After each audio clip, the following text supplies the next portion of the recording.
everyone. My name is Margie. I'm here from DonorsChoose.org. Thank you so much for having me today. We've heard from so many great people. I know Steve said life is good.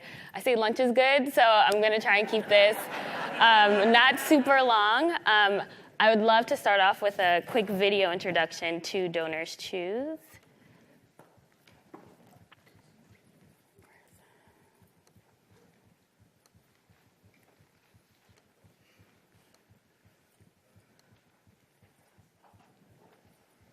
Oh, here we go. It's a classroom. To them, it can be the center of the universe. A place where little moments can lead to big things. DonorsChoose.org helps create more of those moments. Individual projects are posted by public school teachers around the country. Donors visit the site and directly fund the projects that interest them most. Students in Spokane might need art supplies. In Bisbee, books. In Tallahassee, tablets. Each project is different, but they all share the same idea, that making an impact doesn't require grand gestures. And through the collective power of the community, we can transform education.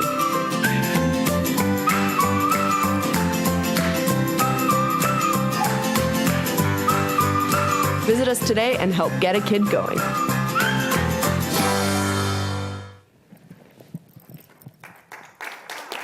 Thank you.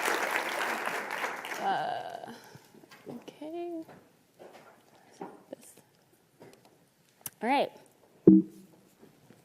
So to summarize what you guys heard in the video, Donors Choose makes it easy to get involved with public education by connecting individuals with teachers in need. We were founded in 2000 by Charles Best, who was a history teacher at a public high school in the Bronx.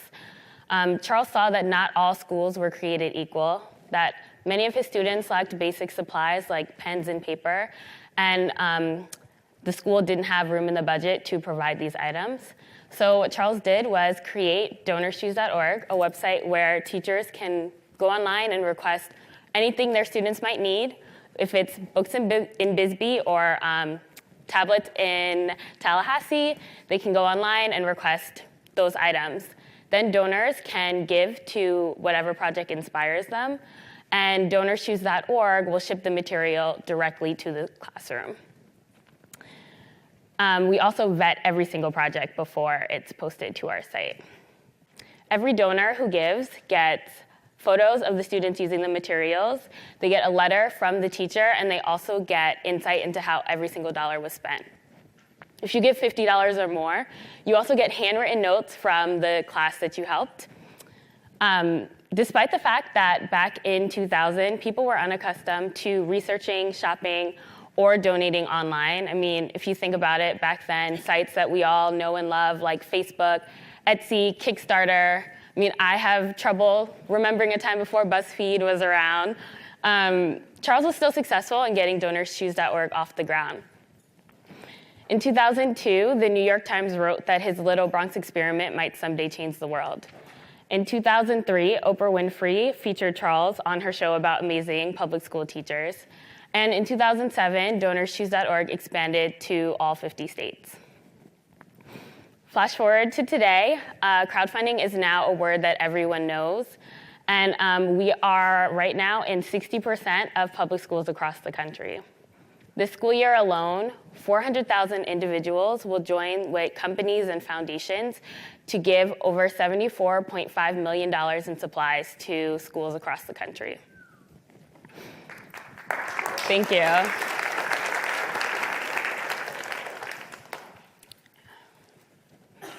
So why am I here with you today? Well, you guys know this, that a lot of people are worried about the state of technology in education. And all of these new advancements have some people wishing for the days when kids would spend hours outside playing instead of in front of a TV or a computer. But all technology isn't bad, and it certainly doesn't mean an end to play, just a shift in the way that children are playing. We have teachers on our site who are doing amazing things every day to empower their students to become active players in building their own future. So today I want to share 2 initiatives we have going on our site that are at the intersection of learning, technology, and innovation. The first is empowering some new environmentalists. We joined this school year we joined with the Paul G. Allen Family Foundation to host our first ever contest to find the most innovative ways to teach about sustainability. The Paul G. Allen Family Foundation saw that there was a need to transform the way that sustainability is being taught in the classroom.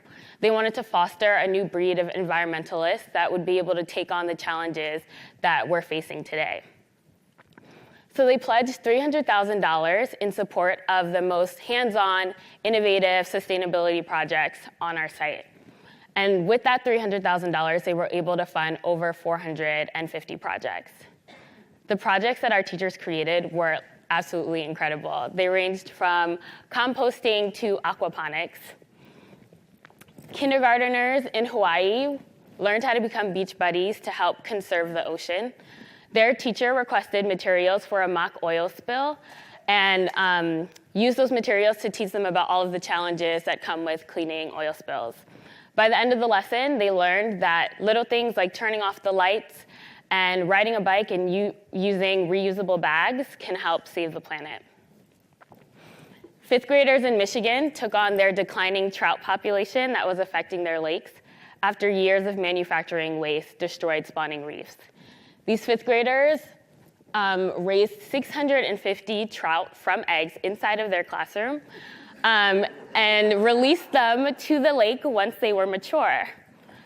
But to make sure that these class-bred trout made it safely to their new home, these amazing fifth graders manufactured 2 underwater robots that would travel 25 feet underwater and deliver the trout directly to a limestone reef. Amazing stuff. Then we have some 12th graders in Vermont that merged performing arts with science to learn about energy conservation. These AP environmental science students created a set and lighting design for their school band spring concert. All of the lighting structures they created were made from recycled plastic. And before the concert, they presented their results, their findings, their recommendations, their cost analysis, and their conclusions for future sustainability projects.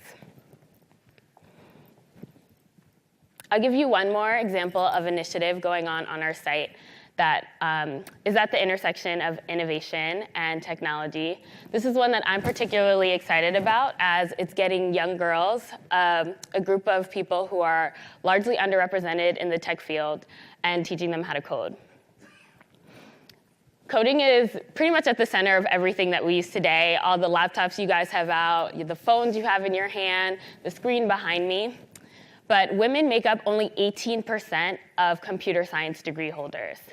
This disparity is clear even in the workforce, even at major Silicon Valley tech employers. At Google, only 17% of engineers are women, and at Facebook, only 15% of engineers are women. We knew that there were teachers across the country who would be excited to teach their students about coding. We also knew that there were children in high poverty areas that lacked access to coding curriculum or even to computers. So we joined Google's Made with Code initiative, which is aimed at increasing the number of women in the tech sector by getting young girls excited about coding and computer science. We promoted 2 introductory online courses to our high school teachers. And thanks to Google, we were able to provide an added incentive. For every girl who completed the online curriculum, we gave them a $125 DonorsChoose.org gift card to fund their own classroom project. Our goal was to get 2,000 girls to finish the curriculum, and we exceeded that by over 25%. What was even more exciting was that 75% of the students that finished the curriculum said that they would be interested in taking a computer science course the next school year.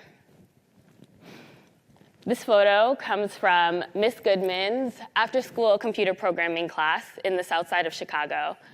In her letter to the donors that helped her get her club off the ground, Miss Goodman wrote how much the project meant to her, her students, and her school. She wrote that access to this new technology has changed their lives for the better.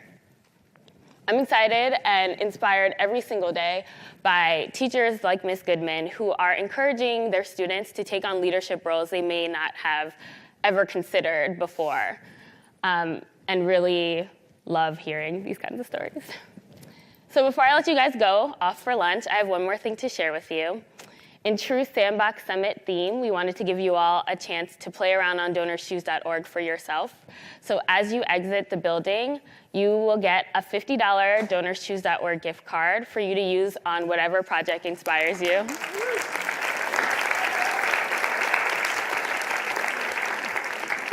Thank you. Yeah, you can use these cards on a project for ocean conservation, for computer programming, for costumes for early childhood play, or just to support a classroom in your own local neighborhood.